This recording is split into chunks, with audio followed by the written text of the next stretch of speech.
Good morning, students. I hope you are well. Okay, students. Yesterday we studied about the components of the air, and today let's continue with the same topic, air. And today's topic is properties of air, and then we study about the uses of air. Let's firstly study about the properties of air. Properties of air. Air is transparent, as we can see through the air. As inside this room, air is present, but I can see each and every object because air is transparent. Colorless, it is not having any color, and odorless. Odorless means it is not having any smell. So air is transparent, colorless, and odorless. Air exerts pressure. How can we see that air exerts pressure? Okay. While we feel air inside the balloon, its size increases because the air exerts pressure on its walls and it expands, as it is having the stretchable property. It is elastic in nature. It is having stretchable property, so its size increases. But while we feel more air inside it, air exerts pressure on its wall. It cannot stretch anymore, and then it bursts. So balloon burst if we will fill it with a more air, because air exerts pressure on the walls of the balloon. So by this we can show that air exerts pressure. Air is smarter. What is smarter? Anything which has mass and occupies space is called matter. And how we can say that air has mass? Okay, if you are having any football, firstly take out all the air from the football and weigh it. Take its measurement, weigh it, and after that fill air inside it and then again weigh it. You can find the difference yourself. That is the football which is having air inside it, which is filled with the air, is having the more mass than the empty football. So by this you can prove that air has mass, and it also occupies space. While you will fill the air inside the football, its size increases. What it means? It means air occupies that space. So as air has the mass and occupies space, so we can say that air is matter. So these are the properties of air. That is, it is transparent, colorless, and odorless. Second, it exerts pressure. And thirdly, air is matter, as it has mass and occupies space. So these are the properties of the air. Now we will study about the uses of air.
wind moves, air moves, then the wind will rotate. And windmill is used to generate electricity, to run floor mills, and to draw water from the tubes. So, air is required for windmill to move. Compressed air is used for inflating vehicles' tires. Tyres में आपने देखा है हवा भराई जाती है, that is compressed air. And to make it inflate, compressed air is filled in the tires for maintaining air pressure. Nitrogen is an important component of the fertilizers. Urea वगैरह जो होते हैं fertilizers that are used for increasing the fertility of the soil, which are required for the growth of the plant. So nitrogen is very important for making fertilizers, as nitrogen is required for the growth of the plants.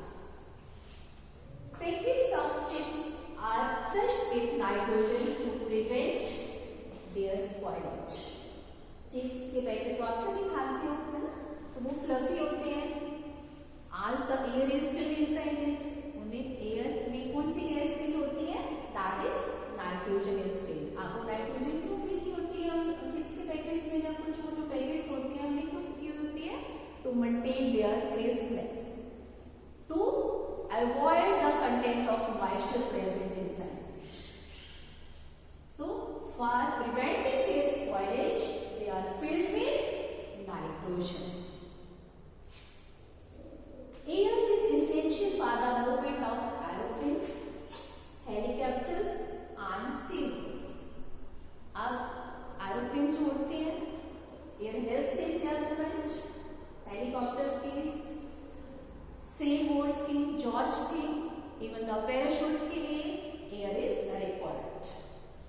And air helps the birds, bats and insects in flight. जो भी ये पक्षी उड़ते हैं, जितने भी birds जो हैं उड़ते हैं, air helps in their flight. So these are the uses of the air. Even there are many more uses of the air, but we will just study about only these uses in the 6th standards.